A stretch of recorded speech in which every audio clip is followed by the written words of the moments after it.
Hello friends, आज मैं आपको जॉन ब्रिजेस और ब्रायन कर्टिस की book 50 things every young gentleman should know से कुछ बहुत इंपॉर्टेंट एटिकेट्स बताऊंगा जिन्हें एक जेंटलमैन को फॉलो करना चाहिए और जिन्हें आप फॉलो करके एक जेंटलमैन बन सकते हो। तो दोस्तों, बिना किसी डिले के हम डायरेक्ट आते हैं काम की बात पर। ज्यादातर लोगों को पता ही नहीं होता है कि अपनी तारीफ कैसे एक्सेप्ट करते हैं, बल्कि ये होता है कि अगर इनकी कोई तारीफ करता है तो वो अनजाने में उनकी इंसल्ट कर देते हैं। कैसे? जब आपसे कोई कहता है कि आपका शर्ट बहुत अच्छा है तो यहाँ आपका रिस्पॉन्स होना चाहिए थैंक यू।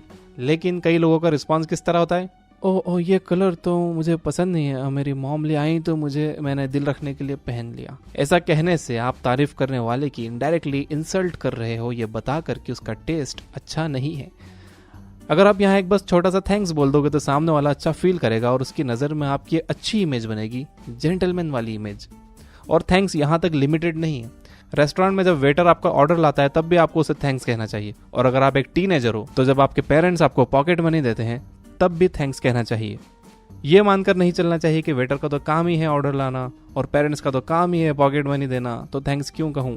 नो, जब आपके लिए कोई बहुत छोटा भी काम कर रहा हो तो उन्हें अप्रिशिएट करना बहुत ज़रूरी है। इससे उन्हें लगता है कि आप एक जेंटलमैन हो और आपके लिए की गई उनकी मेहनत बेकार नहीं गई है।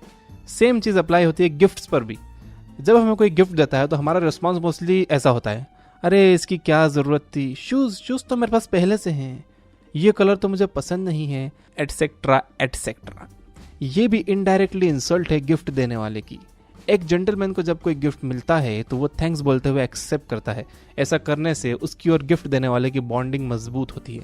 आपको बहुत बढ़ चढ़कर गिफ्ट को पसंद करने की एक्टिंग करने की ज़रूरत नहीं है, जस्ट छोटा सा थैंक्स कहना है। ओके, होता यह है कि हम एज्यूम कर लेते हैं कि अगर कोई अपना काम कर रहा है तो उससे हमें प्लीज़ कहने की ज़रूरत नहीं है। बल्कि जब कोई भी आपको किसी तरह की सर्विस प्रोवाइड कर रहा है, चाहे वो प्लम्बर हो, वेटर हो या कस्टमर केयर एग्जीक्यूटिव हो, ये लोग आपका प्लीज़ डिजर्व करते हैं। जब आप प्लीज़ कहोगे तो आप जेंटलमैन तो लगोगे ही, प्लस ये लोग आपका काम भी पूरे दिल से करेंगे।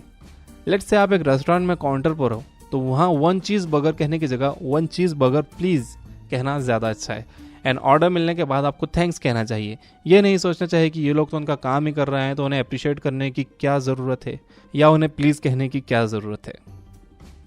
एक जेंटलमैन को पता होता है कि अपना मुंह कब बंद रखना है।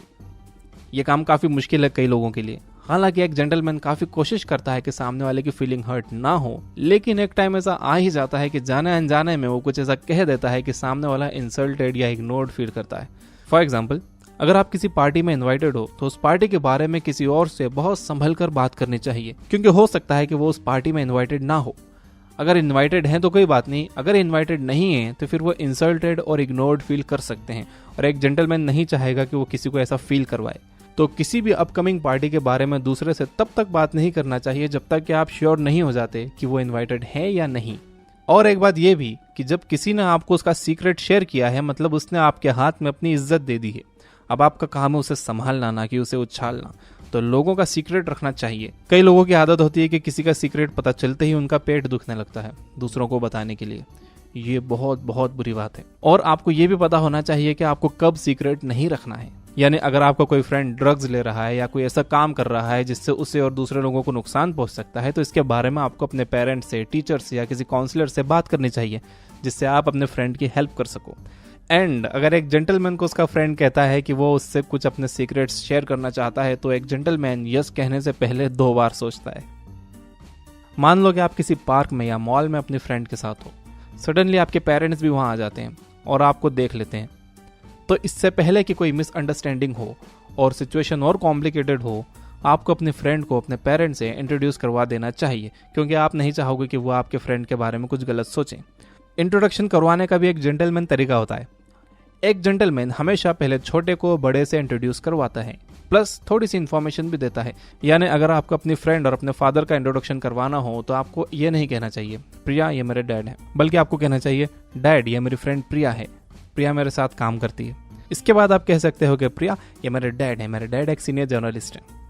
यह है एक जेंटलमैन तरीका। और यकीन करिए, आप जितना सोचते हो आपके पेरेंट्स उससे बहुत ज़्यादा इंटरेस्टिंग है और आपके फ्रेंड्स उन्हें बहुत पसंद करेंगे। और अगर वो इंटरेस्टिंग ना भी हैं तब भी आपको उन्हें अपने फ्रेंड से इंट्रोड्यूस करने में शर्माना नहीं चाहिए। अगर आप सिर्फ इसलिए अपने पेरेंट्स को अपने फ्रेंड से इंट्रोड्यूस नहीं करवाते हो कि वो इंटरेस्टिंग नहीं है, तो ये तो बहुत ही दुख की बात है और एक जेंटलमैन ऐसा कभी नहीं करेगा।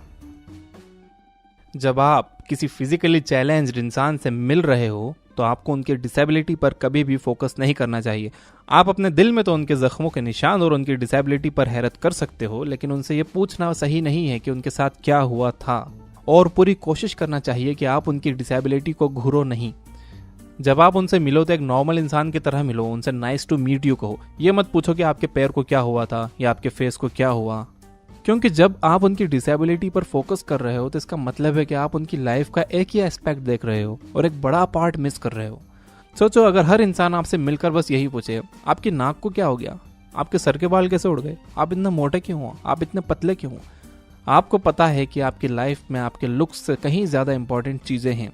यही बात फिजिकली चैलेंज लोगों पर भी लागू होती है। तो एक जेंटलमैन जब किसी फिजिकली चैलेंज इंसान से मिलता है तो वो उनसे इस तरह मिलता है जैसे कि एक नॉर्मल इंसान से मिल रहा हो, और उनसे ये नहीं पूछता है कि आप कभी फिर वापस चल पाओगे। तो ये थी कुछ बातें इस बुक से, जिसका एफिलिएट लिंक डिस्क्रिप्शन में है। अब एक बार इस पूरी वीडियो को समराइज कर लेते हैं। जब कोई आपकी या आपकी किसी भी चीज़ की तारीफ करे तो उन्हें थैंक्स कहो। कोई आपकी छोटी सी भी हेल्प करे या कोई सर्विस ऑफर करे तो भी थैंक्स कहना ना भूलो, और गिफ्ट्स को खुशी खुशी एक्सेप्ट करो।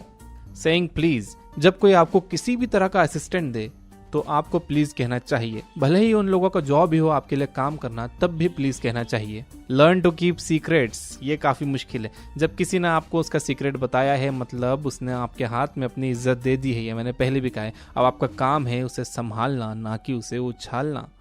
इंट्रोडक्शन एटिकेट्स, हमेशा पहले छोटे को बड़े से इंट्रोड्यूस करवाओ और नाम के साथ थोड़ी सी इन्फॉर्मेशन भी दो।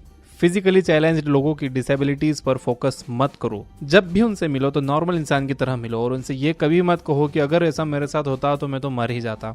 ये एक जेंटलमैन की निशानी नहीं है। तो अगर अभी तक आप ये वीडियो देख रहे हो और आपको ये वीडियो हेल्पफुल लगी है, और अगर आप मुझे एक जेंटलमैन की तरह अप्रिशिएट करना चाहते हो, तो प्लीज़ ये वीडियो लाइक करिए। Thank you for watching.